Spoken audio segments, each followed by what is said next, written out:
a necessidade do nascimento virginal. O fato de que os homens precisem de um Salvador, um libertador, é evidente em todos os lugares e tem sido assim durante a sua história desde a queda.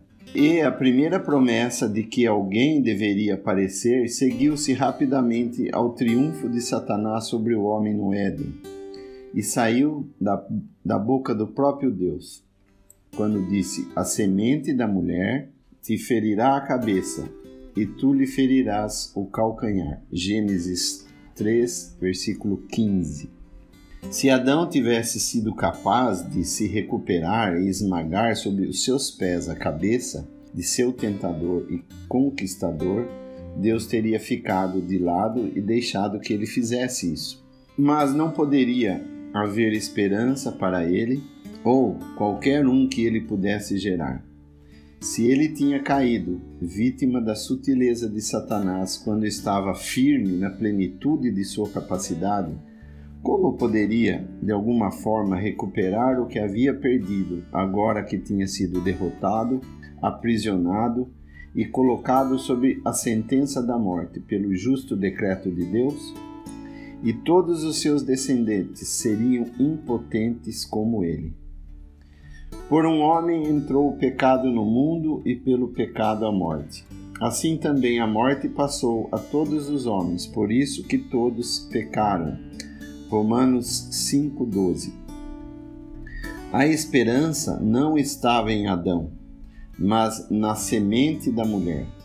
Seria este, quem quer que fosse, o que destruiria o grande destruidor da nossa raça caída e nos libertaria de seu poder. O Novo Testamento nos diz claramente em 1 João 3,8 que para isto o Filho de Deus se manifestou, para desfazer as obras do diabo. E Hebreus 2, versículo 15 nos diz que o Filho, em quem Deus falou nesses últimos dias, por serem os filhos participantes da carne e do sangue, também ele participou das mesmas coisas, para que pela morte aniquilasse o que tinha o império da morte, isto é, o diabo, e livrasse todos os que com medo da morte estavam por toda a vida sujeitos à servidão. A partir dessas passagens fica claro que a semente da mulher é o Filho de Deus, e nos é dito que todas quantas promessas há de Deus são nele sim e por ele o amém, para a glória de Deus por nós. 2 Coríntios 1:20. A primeira promessa nos prepara para o nascimento da Virgem e não ficamos surpresos ao ler: eis que a Virgem conceberá e dará à luz um filho e chamará o seu nome Emanuel. Isaías 7, versículo 14. E se a incredulidade declara ser isto impossível, a fé responde sim. Para os homens é impossível, e esse é o grande e solene fato de que este sinal dado por Deus mostra ser a própria lição que Deus ensinaria por meio de sua intervenção. Os homens não conseguem salvar a si mesmos, e seria impossível encontrar, até mesmo entre os melhores filhos caídos de Adão, um homem que pudesse resgatar seu irmão ou dar o justo resgate por ele. Todo homem precisa de um Salvador para si mesmo, e por isso Deus interveio e proveu o homem, um redentor da espécie humana. Mas ele o fez de uma maneira que humilha o orgulho do ser humano pecador, ao colocá-lo de lado. Eis que a Virgem conceberá e dará à luz um filho. O filho da Virgem não deveria nada ao homem.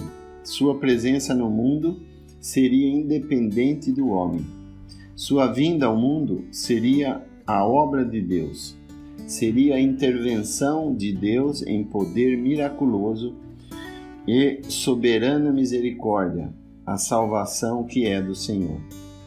Assim lemos que, no devido tempo, Maria deu à luz a seu filho primogênito e envolveu-o em panos e deitou-o numa manjedoura, porque não havia lugar para eles na estalagem. Lucas 2, versículo 7.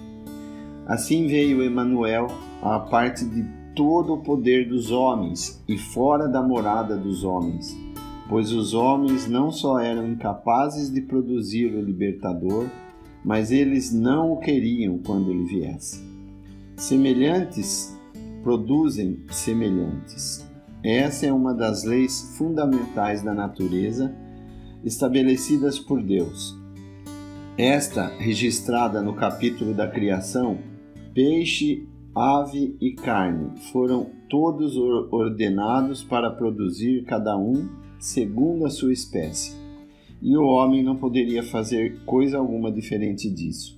Lemos que Adão gerou um filho à sua semelhança, conforme a sua imagem. Gênesis 5, versículo 3. E assim tem sido ao longo de todas as gerações de homens. Homens pecadores geram filhos pecadores. Por isso está escrito que andam errados desde que nasceram, falando mentiras. Salmo 58, versículo 3. E todos nós andávamos desgarrados como ovelhas, cada um se desviava pelo seu caminho. Isaías 53, versículo 6. E também que todos pecaram e destituídos estão da glória de Deus. Romanos 3, 23. Em seu grande salmo penitencial, Davi confessa: Eis que em iniquidade fui formado, e em pecado me concebeu minha mãe. Salmo 51, versículo 5. Que significa simplesmente: eu vim de uma estirpe pecaminosa. Minha própria natureza é pecaminosa. E isso é verdade para todo homem nascido no mundo. Importa então ou não como o Senhor nasceu neste mundo? Se ele tivesse vindo por geração natural, acaso não teria ele sido como qualquer outro homem? Negar o nascimento da Virgem é negar a sua pré-existência na divindade e negar a santidade da sua humanidade. E se tirarmos essas duas grandes verdades quanto à sua pessoa gloriosa, ele não poderia ter sido o Salvador. Alguns dizem que coisa alguma pode se basear nesta grande verdade no Novo Testamento. Mas a verdade é que tudo é baseado nisso. É a base de tudo que se segue. Enfatiza o fato disso ir ao nosso encontro na primeira página do Novo Testamento, que é a porta pela qual entramos na plena revelação de Deus. Se ignorássemos isso, não teríamos a intervenção de Deus para a sua própria glória e salvação. Jesus não seria o grande eu sou, mas um simples homem como o resto dos homens, e não teríamos um Salvador sem pecado. Como a parte de uma concepção milagrosa e do nascimento da Virgem, poderia o Senhor ter dito: eu sei de onde vim, eu procedi e vim de Deus. Em verdade, eu te digo, antes que Abraão existisse, eu sou. João 8. Ou como poderia Pedro ter aplicado a ele as palavras do Salmo: não permitirás que o teu santo veja corrupção? Atos 2, versículo 27. Ou os apóstolos falaram dele como o Santo Filho de Deus, Jesus, Atos 4, versículo 30. Ou como poderia Paulo ter falado dele como Cristo segundo a carne, o qual é sobre todos, Deus bendito eternamente, Romanos 9, versículo 5. Ou como o segundo homem, o Senhor é do céu, 1 Coríntios 15, 47. Ou como poderia ter insistido com tanta persistência no fato de que Jesus é o Filho de Deus e é agora o grande objeto da fé, o verdadeiro Deus e a vida eterna? Quanto a nós, nos identificamos com os pastores enquanto eles se reúnem em volta do bebê na manjedoura. Nós nos esforçamos para chegar à casa com os magos do Oriente e adorarmos a criança com eles. Nós o reconhecemos como verdadeiramente homem, sem pecado e santo, e mais ainda, pois nós o confessamos como fez Tomé quando viu suas mãos e lado feridos, depois que ele ressuscitou dos mortos, dizendo: Senhor nosso e Deus nosso.